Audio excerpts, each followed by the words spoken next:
Joining me now is former adjunct general of the Arizona National Guard, former chairman of the National Guard Association of the U.S. and Arizona, and a U.S. Arizona candidate for U.S. Senate, Major General Michael McGuire. General, according to Defense Secretary Lloyd Austin, Russia is stocking up on blood supplies and troops are crawling closer toward the Ukrainian border. Same question to you. Does Russia invade? And if we had a stronger president sitting in the Oval Office, do you think Putin would even be massing his troops on our allies' border? Well, let's start with the second part. No. Peace through strength is about the idea that you will actually back up your words.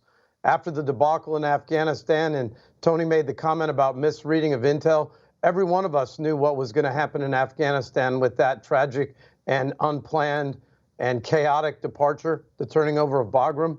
Putin saw an opportunity. He's postured his troops there.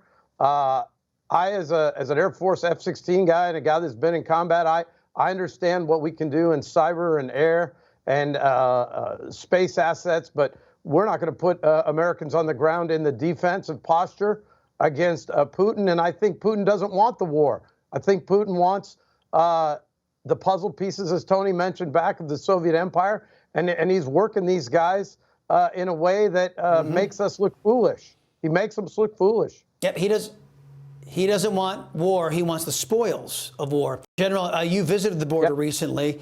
Everybody that we talk to that goes down there and they say, you hear it's bad, it's worse. Was that your experience? Oh, absolutely. I was commanding general of the Guard for the last 8 years, served 20 years of my career in the great state of Arizona, and I'm from here. I've never seen this, and I agree with Tony. The state can take on certain responsibilities, but I want to remind all the taxpayers out there, they're paying 25 cents on the dollar for a contract in Arizona that's not being completed, and the contractors are staying home, not completing the wall. If they give us the materials, we don't have the land rights on the federal land to erect it. Add to it the fact that the great state of Arizona is more than willing to step up, but every taxpayer in Texas, Arizona, New Mexico, and California shouldn't be billed twice. I was on a Newsmax show the other day and said, you've already fronted the money for the enforcement and surveillance and securing and building the wall. And now you're asking the taxpayers of 4 states to burden more of that? This is why we created the Constitution and the republic that we have. And to Rush Limbaugh's point, think about it this way, Chris.